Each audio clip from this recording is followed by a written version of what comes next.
Presidente, colegas parlamentarios, yo he pedido la palabra a tenor de lo que establece el reglamento por una moción de orden, que es la que determina el funcionamiento de la Cámara.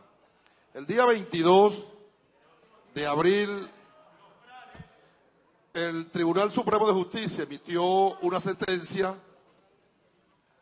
admitiendo una demanda que fue introducida el 9 de marzo del 2011, entre otros, por los diputados Alfonso Marquina, Edgar Zambrano y Miguel Pizarro, donde se le hace la solicitud al Tribunal Supremo de Justicia de una medida cautelar sobre la reforma parcial del Reglamento Interior de Debates de la Asamblea Nacional, que fue publicado en la Gaceta Oficial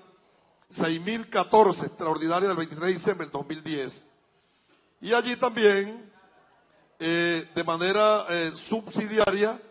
se incluye una serie de artículos. La decisión del Tribunal Supremo de Justicia admite y declara, sin decidir en el fondo de la materia, medida cautelar sobre algunos de los artículos y obviamente sobre otros no. El artículo 57 del Reglamento Interior y de Debate establece la convocatoria para las sesiones y refieren los solicitantes, con su venia leo textualmente, al depender la celebración de las sesiones ordinarias de la convocatoria del presidente o presidenta de la Asamblea Nacional y no existiendo certeza del día de cada sesión ordinaria, se genera una evidente situación de incertidumbre que obstaculiza la asistencia de los diputados, pues la fecha y lugar, como veremos, de una sesión puede conocerse apenas 24 horas antes de la celebración de la sesión.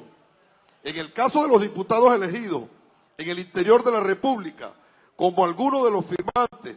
a los que la presidenta de la Cámara les exhorta a realizar parlamentarismo de calle en sus localidades de origen, la inseguridad sobre el día de las sesiones plenarias conspira más aún contra la planificación de las actividades parlamentarias y el funcionamiento del cuerpo, cierro comillas. La decisión, esta sala observa que en aras de preservar la seguridad jurídica, pero más aún el principio de la democracia participativa directa a través del parlamentarismo social de calle, al cual aludieron los actores, se estima que mientras se decide sobre la nulidad del recurso planteado, el lapso para la convocatoria de la sesión señalada en la norma impugnada debe cautelarmente ampliarse a las 48 horas para hacer efectiva la presencia en la sesión convocada de los parlamentarios que representan los estados fuera de la capital, sede del órgano legislativo, así se decide. En virtud de que esta sesión,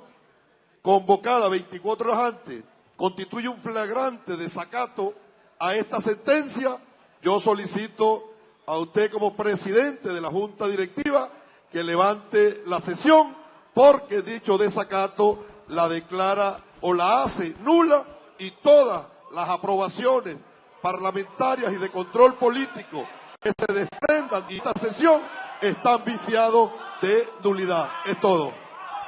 Gracias, ciudadano diputado. Por favor, colegas, por favor.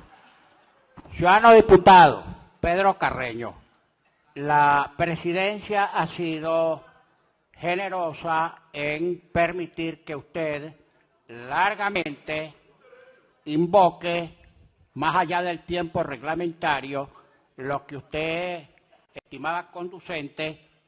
a los fines de frustrar el funcionamiento de esta sesión. Pero permítame algunas precisiones. En primer lugar, lo que extraña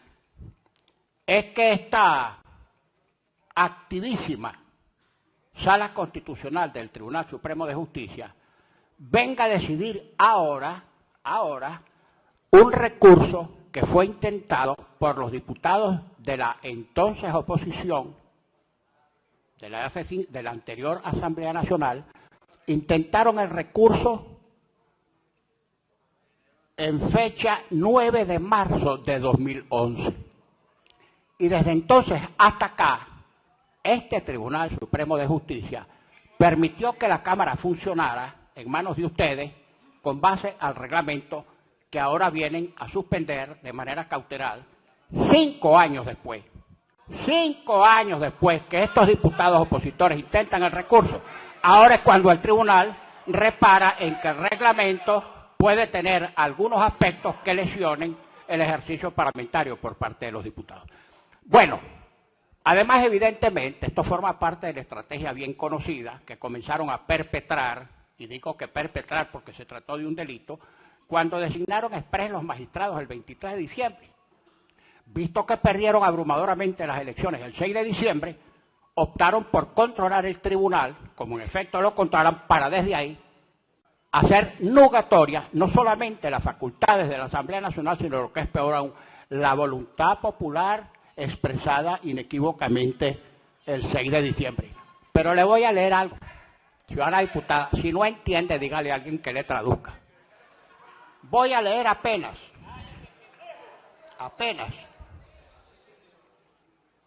una decisión que produjo el Tribunal Supremo de Justicia ante un recurso que intentó el diputado Gerardo Blay contra el Reglamento Interior y de Debate. Esa decisión que produjo el tribunal señala exactamente lo siguiente para dejar incólume el reglamento que la mayoría que ustedes tenían en las legislaturas anteriores había dictado. ¿Qué dice el Tribunal Supremo de Justicia en lo que se refiere a las actividades del propio tribunal para limitar el Reglamento Interior y de Debate? Voy simplemente a leer, diputado Carreño. Dice así: frente al recurso de Blay, así las cosas, y considerando que el mayor número de denuncias contenidas en las solicitudes indicadas se fundan en supuestos vicios o irregularidades contrarios a diferentes normas constitucionales que habrían sido cometidas por la Asamblea Nacional durante el procedimiento de reforma de su Reglamento Interior y Debate, estima esta sala necesario realizar algunas consideraciones preliminares con respecto a la naturaleza del acto parcialmente impugnado y al ámbito del control jurisdiccional que sobre su configuración y aplicación interna por el Cuerpo Legislativo Nacional puede el Tribunal Supremo de Justicia ejercer en sala constitucional, en tanto máximo y último intérprete de la norma fundamental. En atención a la nueva estructura de la rama del Poder Legislativo Público Nacional y el sentido de alcance de los principios constitucionales dogmáticos de la división en ramas independientes y colaboradores entre sí del Poder Público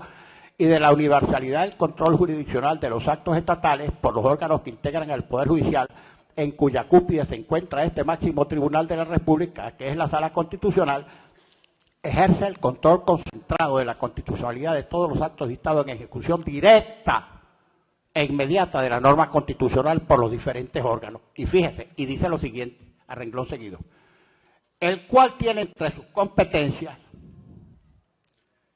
de acuerdo con el artículo 187, numeral 8, que sigue, la traducción de los anteriores textos constitucionales de la República, la de dictar su reglamento, es decir, la Asamblea Nacional, la de dictar su reglamento y aplicar las sanciones que en él se establezcan, siendo este uno de los supuestos en que la norma fundamental habilita a un órgano investido del Poder Público a dictar una normativa de naturaleza reglamentaria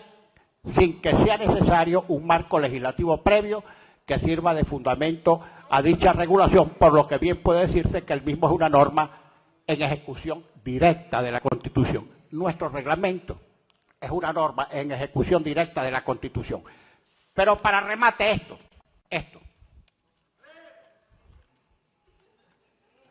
De acuerdo con lo anterior, la Asamblea Nacional tiene plena autonomía e independencia normativa y organizativa frente a los órganos de las demás ramas del Poder Público Nacional para establecer la forma de su estructura interna, para instituir las sanciones disciplinarias de sus integrantes, para fijar los actos y etapas de los procedimientos internos que deben tramitar, para el ejercicio de sus funciones y competencias constitucionales y en general para regular jurídicamente toda la actividad parlamentaria y administrativa que amerite desarrollar a fin de garantizar su eficiente y eficaz funcionamiento. Y termina con lo siguiente. Cuando se ejercen estas funciones constitucionales o privativas de cada uno de los poderes, del gobierno, de administración, de juzgamiento, de investigación penal, de control fiscal, etcétera, también porque admitir lo contrario implicaría la posibilidad de que se produjeran frecuentes intromisiones en el funcionamiento interno del órgano legislativo nacional, cuyo principal control debe ser ejercido por sí mismo, mediante el debate político y el acuerdo de los representantes, más allá de su filiación político-partidista, del pueblo soberano en observancia de los principios inherentes a cualquier sistema parlamentario democrático, como son las reglas de la mayoría y la garantía de respeto a la participación de las minorías. En efecto, aunque no hay precepto equivalente en el previsto del artículo 159 de la Constitución de 1961, en el articulado de la Constitución de la República Bolivariana de Venezuela, ni tampoco referencia expresa a funciones privativas de la Cámara Legislativa Nacional, el principio de división en ramas del poder público y la prescripción de las funciones propias de cada una de esas ramas permite a esta Sala Constitucional ratificar el criterio de la anterior Corte Suprema de Justicia en pleno contenida en la decisión antes indicada del 12 de julio del 68, en cuanto a que el control jurisdiccional de este Supremo Tribunal sobre los actos de otros poderes del Estado debe ser ejercido con el sano espíritu de mantener y respetar el principio de la separación de poderes, sin invadir la órbita de la propia actividad del Poder Legislativo y del Poder Legislativo, y si este Supremo Tribunal actuara en forma diferente, invadiría la esfera privativa de las funciones de otros poderes, excedería sus facultades de control jurisdiccional y lejos de cumplir su elevada misión de afianzar la justicia, crearía un clima de recelo y desconfianza contrario al principio de colaboración entre los poderes nacionales. Punto. Nuestro reglamento, norma interna corporis, no puede ser modificado caprichosamente con principios y con bases que no están establecidos en la Constitución. Diputado Carreño, usted habló largamente, yo hice la aclaratoria respectiva, la sesión va a proseguir.